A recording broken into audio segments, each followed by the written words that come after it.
रांची से बड़ी खबर आ रही है सामने। झारखंड विधानसभा बजट सत्र का चौथा दिन है। आर्थिक सर्वेक्षण प्रतिवेदन वर्ष 2024 से 25 सदन में पेश किया जाएगा और वित्त मंत्री राधाकृष्ण किशोर ने पेश किया आर्थिक सर्वेक्षण रिपोर्ट। स्वास्थ्य व्यवस्था को लेकर विपक्ष के कई विधायकों ने सवाल उठाए। मंत्री इरफान अंसारी ने विपक्ष के सवालों का जवाब भी दिया है। तो स्वास्थ्य व्यवस्था को लेकर भी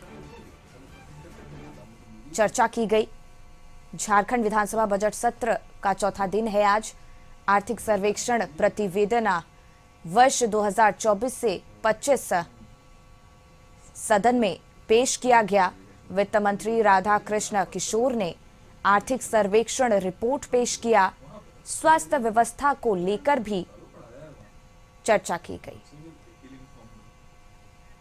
विधायक की चिंता होती है कि वो उनके क्षेत्र में मेडिकल के क्षेत्र में अच्छा करें।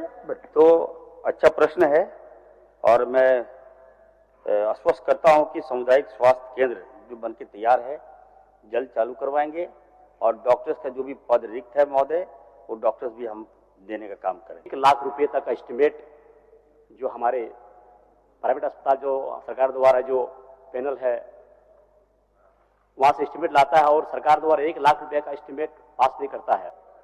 और ये जब अभी प्रश्न 10 लाख की मांग कर रहे हैं, हमने अध्यक्ष महोदय 20 लाख कर दिया है। मरीजों की समस्याओं को देखते हुए 10 लाख नहीं बल्कि 20 लाख रुपए हमने कर दिया महोदय। हमें लगता है कि शत्रुघ्न जी को बैठ जाना चाहिए और अप्रिशिएट करना चाहिए सरकार। माननीय मंत्री जी, आप 10 लाख की बात करते हैं, 20 लाख की बात करते हैं। 1 लाख का एस्टिमेट अगर हमारे सीएस कार्यालय में जमा होती है एस्टिमेट पास करने के लिए, तो साफ अब आप ही फोन कीजिए मेरे सामने हाउस से सिविल सर्जन हनुमात को कि कितने ऐसे फाइलें पड़ी हुई है जो हमारे स्टेट की फाइल पड़ी हुई है, अभी तुरंत क्लियर हो जाएगा।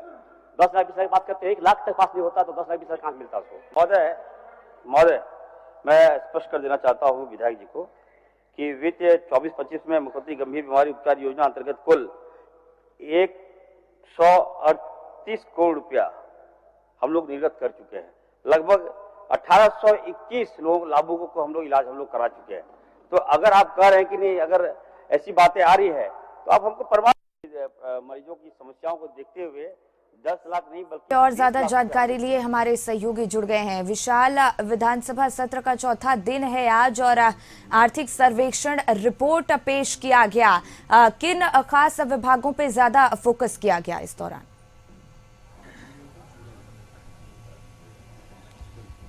जी बिल्कुल, देखिए झारखंड विधानसभा बजट सत्र का चौथा दिन था। आज ही के दिन आर्थिक सर्वेक्षण रिपोर्ट पेश की जानी थी, तो बिल्कुल ऐसा ही हुआ। संसदीय कार्य मंत्री जो राधाकृष्ण किशोर हैं, उन्होंने सदन के पटल पर आर्थिक सर्वेक्षण रिपोर्ट जो 2025-26 है उसे पेश किया। देखिए सबसे बड़ी बात रही आर्थिक सर्वेक्षण रिपोर्ट में जो रिपोर्ट आया है कि 2011-12 की अगर हम बात करें तो लगभग 1,50,000 करोड़ रुपए उस झारखंड की आर्थिक सर्वेक्षण रिपोर्ट थी उस समय की। लेकिन अगर हम 2025-26 की बात करें तो इसमें बढ़ोतरी हुई है और बढ़ोतरी हुई है 3 गुना।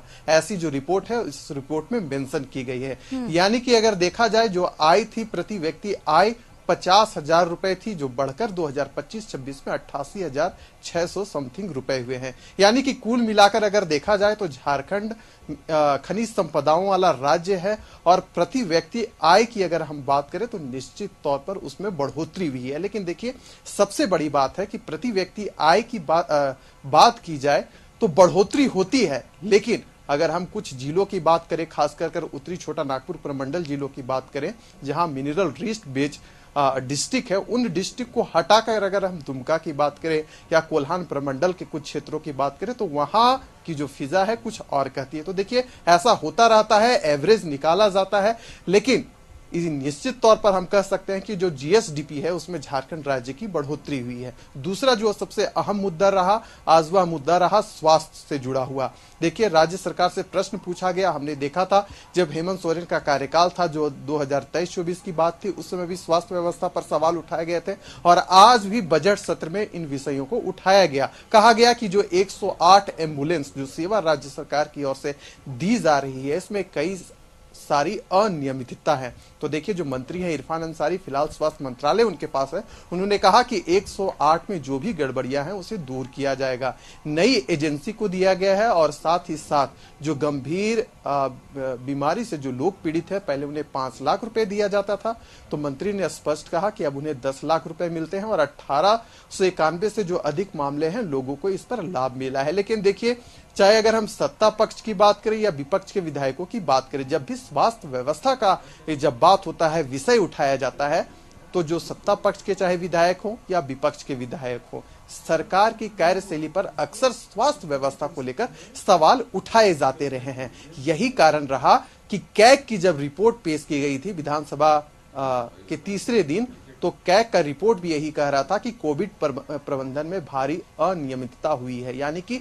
32% ही जो राशि है वह खर्च की गई है। तो ऐसे में देखिए विपक्ष है अक्सर सरकार से सवाल पूछती है और सरकार भी जो जवाब है वो जनता को देने का काम करती है, लेकिन इस बात से कतई इनकार नहीं किया जा सकता कि जो भी प्राइमरी हेल्थ सेंटर हैं झारखंड के सुदूर एरिया में, उनकी जो व्यवस्था है वह अच्छी नहीं है। यही कारण है कि जो भी मरीज होते हैं, गंभीर बीमारी से पीड़ित होते हैं, उन्हें रिम्स रेफर कर दिया जाता है। हालांकि राज्य सरकार रिम्स पार्ट 2 की भी नींव रख चुकी है। देखने वाली बात होगी कि आगे स्वास्थ्य व्यवस्था को लेकर क्या कुछ किया जाता है, राज्य सरकार की ओर से क्या तैयारी की जाती है। जी और स्वास्थ्य विभाग को लेकर भी जो सत्ता पक्ष है उस पर विपक्ष ने जोरदार हमला बोला है और कई सवाल जवाब भी विधायकों पर उठाए गए हैं। बिल्कुल आपने सही कहा। देखिए स्वास्थ्य व्यवस्था को लेकर खुद प्रदीप यादव ने इरफान अंसारी से पूछा, दोनों कांग्रेस से हैं। इरफान अंसारी को स्वास्थ्य मंत्रालय मिला हुआ है, फिलहाल वो मंत्री है, लेकिन देखिए यह जनता से जुड़ा हुआ मुद्दा होता है। अगर कोई व्यक्ति कोई बीमारी से पीड़ित होता है तो वह यह नहीं देखा जाता कि वह भारतीय जनता पार्टी का आदमी है या झारखंड मुक्ति मोर्चा का है। देखिए पिछले विधानसभा सत्र में भी हमने देखा था, शीतकालीन सत्र में इन विषयों को उठाया गया था। अगर हम बजट सत्र की बात करें तो फिर इन विषयों पर राज्य सरकार पर दबाव बनाई जा रही है कि जो भी आपका स्वास्थ्य सिस्टम है उसको सुदृढ़ किया जाए, जो भी ऑफिसर दोषी पाए जाते हैं, जो भी सीएस काम नहीं करता है, उन पर कार्रवाई की जानी चाहिए। तो देखिए राज्य सरकार की ओर से आश्वस्त किया गया है कि जो भी कमियां हैं उसे जल्द ही दूर कर लिया जाएगा। देखिए जो दूसरी सबसे बड़ी बात रही कि जब से कैग रिपोर्ट आया है, कोविड प्रबंधन को लेकर अक्सर सवाल पूछे जा रहे हैं और आपने देखा भी होगा कि बाबूलाल मरांडी जो कि बीजेपी के प्रदेश अध्यक्ष हैं, उन्होंने भी इस मसले को काफी पहले बजट सत्र जबकि शुरुआत नहीं हुई थी उस समय भी उन्होंने कोविड 19 के दौरान जो राज्य सरकार की ओर से जो प्रबंधन किया गया था उसमें स्वास्थ्य मंत्री बन्ना गुप्ता थे, उन पर भी सवाल उठाया गया था। तो देखिए अभी जो स्वास्थ्य मंत्रालय है, इरफान अंसारी है, विभाग की जो कार्यशैली होती है, जो काम होता है उसे समझने में थोड़ा दिक्कत होता है। इरफान अंसारी इस पर बिल्कुल स्टडी कर रहे हैं, मैंने भी उनसे बातचीत की थी तो उन्होंने साफ तौर पर कहा था कि देखिए जो भी कमियां हैं या निश्चित तौर पर जब सरकार चेंज होती है तो बहुत सारी जो फाइल है हम तक नहीं पहुंच पाती है, लेकिन मैं जो भी विषय है, जनता से जुड़ा हुआ विषय है, उन सब चीज को देखूंगा और जल्द ही जो कमियां हैं उसे दूर करने का प्रयास करूंगा। देखिए अगर हम रिम्स की बात करें, मैं इस बात को इसलिए मेंशन कर देना चाहता हूं क्योंकि 687 करोड़ रुपए रिम्स को पिछले बार मिले थे, लेकिन रिम्स की जो व्यवस्था है उस पर कोई सुधार नहीं हो पाई थी। लेकिन देखिए वित्तीय वर्ष 2025-26 का जब बजट पेश किया जाएगा, क्योंकि पिछले वित्तीय वर्ष में 1,28,000 करोड़ रुपए का बजट पेश किया गया था, उसमें स्वास्थ्य विभाग को 8.7% दिए गए थे। तो इस पर देखने वाली बात होगी कि स्वास्थ्य व्यवस्था को लेकर राज्य सरकार को घेरा जा रहा है, सदन के अंदर प्रश्न पूछे जा रहे हैं और साथ ही साथ सदन के बाहर जो विपक्ष के विधायक हैं वह सरकार से सवाल कर रहे हैं। ऐसे में स्वास्थ्य व्यवस्था को लेकर, शिक्षा व्यवस्था को लेकर सरकार की क्या रणनीति रहती है, क्या प्लानिंग है, यह तो जब बजट पेश किया जाएगा 3 मार्च को तब पता चलेगा कि सरकार कैसे और किन मुद्दों पर, किन विषयों पर फोकस की है। जी बिल्कुल विशाल, बहुत बहुत धन्यवाद आपका तमाम महत्वपूर्ण जानकारी हम तक और दर्शकों तक पहुंचाने के लिए।